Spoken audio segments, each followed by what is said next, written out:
Big boss Malayalam season 7 Mastani അങ്ങനെ big boss വീട്ടിലേക്ക് തിരിച്ചു കയറിയിരിക്കുകയാണ്. എല്ലാവരും പോലെ തന്നെ ഒരു സോങ് ഒക്കെ വെച്ചിട്ടായിരുന്നു എൻട്രി. അപ്പോൾ എല്ലാവരും പറയുന്നുണ്ട് ഈ സോങ് ആർക്കായിരിക്കും എന്നൊക്കെ ഇങ്ങനെ പറയുന്നുണ്ട്.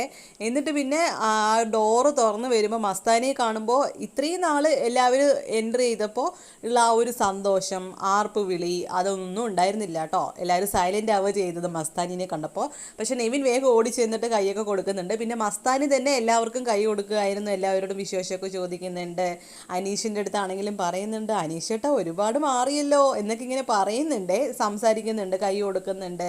എന്നിട്ട് പിന്നെ ഹൗസിലേക്ക് കയറി വരുമ്പോൾ മസ്താനി കരഞ്ഞു പോകുന്നുണ്ട് കേട്ടോ, കണ്ണൊക്കെ ഇങ്ങനെ തുടയ്ക്കുന്നുണ്ട്. അപ്പോൾ നെവിനാണ് മസ്താനിയെ പിടിച്ചിങ്ങനെ കൊണ്ടുവരുന്നത്, നല്ല രീതിക്ക് സംസാരിക്കുന്നത്. മസ്താനിക്ക് ശരിക്കും സങ്കടമുണ്ട് കേട്ടോ.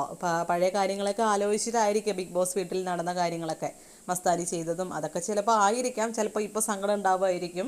അപ്പോൾ അവിടെ ഇരുന്ന് സംസാരിക്കുമ്പോൾ അനീഷ് ചോദിക്കുന്നുണ്ട് സുഖാണോ മസ്താനി, എന്തൊക്കെയുണ്ട് വിശേഷം എന്നിങ്ങനെ ചോദിക്കുന്ന സമയത്ത് മസ്താനി പറയുന്നുണ്ട് പിന്നെ ഭയങ്കര നല്ല വിശേഷമാണ്, സോഷ്യൽ മീഡിയയിലാണ് എനിക്ക് ഭയങ്കര സന്തോഷം ഉണ്ടാക്കി തന്നത് എന്നൊക്കെ ഇങ്ങനെ പറയുന്നുണ്ട് കേട്ടോ.